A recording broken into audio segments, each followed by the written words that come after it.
এটা হচ্ছে রহিমপুর গ্রাম। এই গ্রামের মাঝে থাকতো একটি শিয়াল। ওই শিয়ালের নাম ছিল মিসকে। মিসকে সারাদিন শুধু এইভাবেই ঘুমতো আর শুধু খেত। আর তার বাইরে দিকে সকাল সকাল উঠে কাজে চলে যায়, কিন্তু সে সারাদিন কোনো কাজ করে না। দিকে তার মা চলে আসে।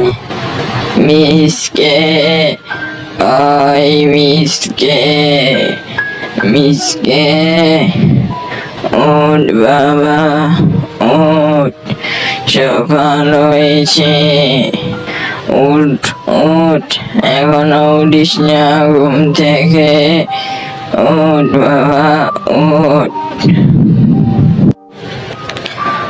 মিসকে রে, ওঠ ওঠ, ওঠ বাবা, ওঠ। আসছি মা, আর ডাকাডাকি করো না। এই বলেই মিসকে তার মায়ের কাছে চলে যায়। কি হয়েছে, তুমি সকাল সকাল এত চেঁচামেচি করছো কেন? তোমার জ্বালা একটু ঘুমাতেও পারি না। মা, তুমি আমায় চড় মারলে কেন? কেন তুমি আমায় মারতে পারলে? হ্যাঁ, মারলাম, তাতে কি হয়েছে? তুই সারাদিন কোনো কাজ করিস না, শুধু খাস আর ঘুমাস। তোর লজ্জা হওয়া উচিত। ছোট ভাইয়ের কামাই খেয়ে সারাদিন শুধু ঘুমাস আর ঘুমাস। কি বললে মা? আমি ছোট ভাইয়ের কামাই খাই? এত বড় খোটা দিলা তুমি আমাকে। আর খাবো না তোমাদের বাড়ির ভাত। আমি আজকেই চলে যাবো এই বাড়ি থেকে।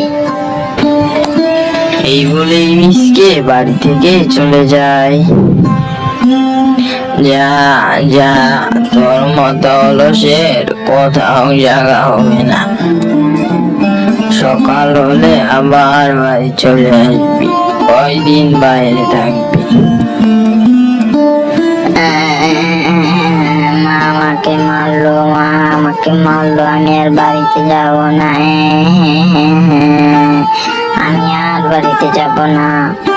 আরে বন্ধু, কি হয়েছে? তুমি কাঁদতেছো কেন? তোমার কি হয়েছে? তোমার মা কি তোমাকে আবার মারছে নাকি? তুমি হঠাৎ করে কাঁদতেছো কেন? তোমাকে তো কখনো কাঁদতে দেখি নাই। আরে বন্ধু, কি আর কমতারে, আমার মা শুধু সারাদিন বলে আমি নাকি ছোট ভাইয়ের কামাই চাই, সারাদিন কোনো কাজ করি না।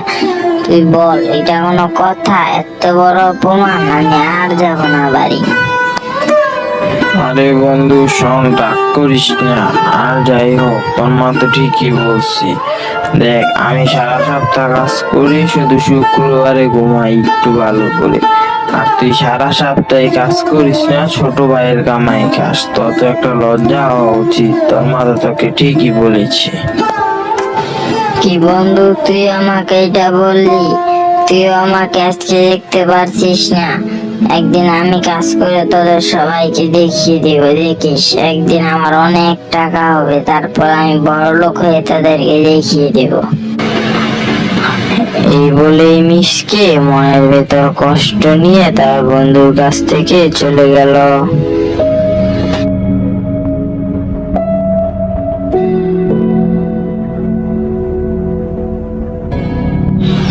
সে তার বন্ধুকে ছেড়ে এসে গ্রামের পথ দিয়ে হাঁটতে হাঁটতে চলে যায়। সে গ্রামের পথ পেরিয়ে শহরের পথ দিয়ে হাঁটতে হাঁটতে তার বাঘ মামার বাড়ির দিকে যাচ্ছিল।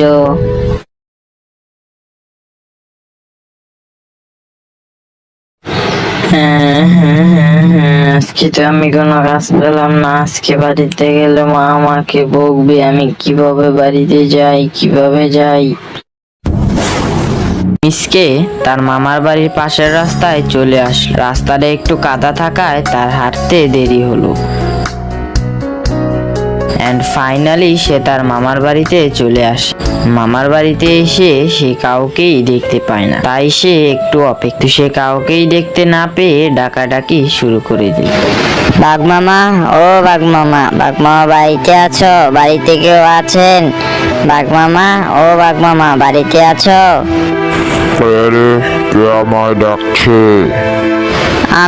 আমি বাঘ মামা, আমি তোমার ভাগ্নে মিসকে।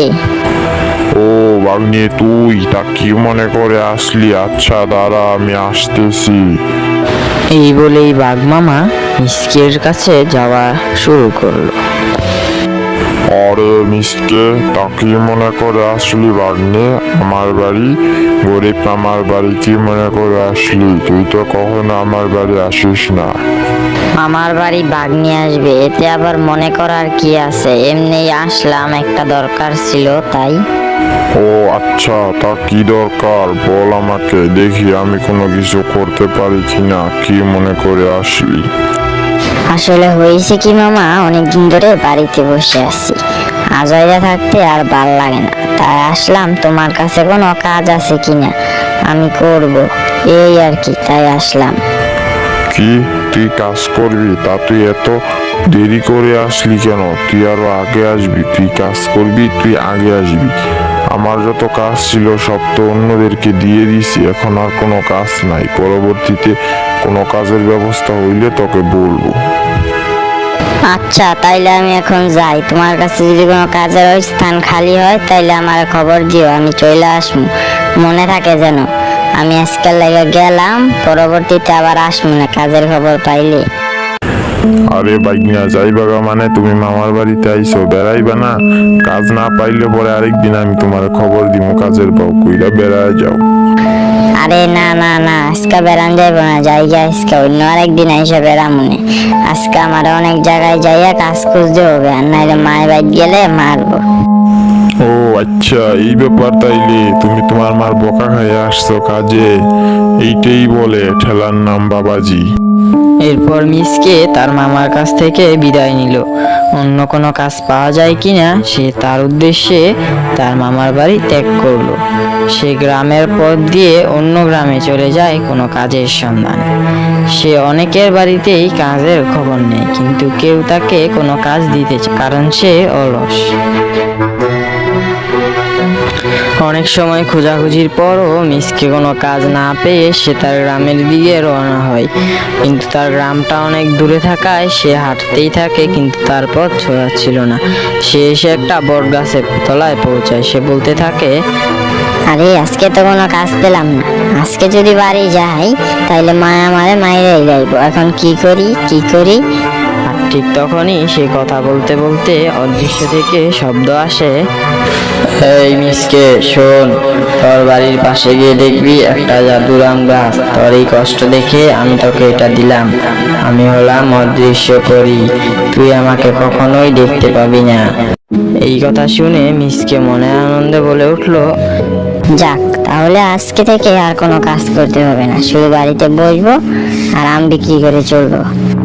আর তখন একটু সন্ধ্যা হয়ে যাওয়ায় মিসকে সরাসরি তার নিজের বাড়ি না গিয়ে সে তার বাঘ মামার বাড়ির দিকে রওনা হয়।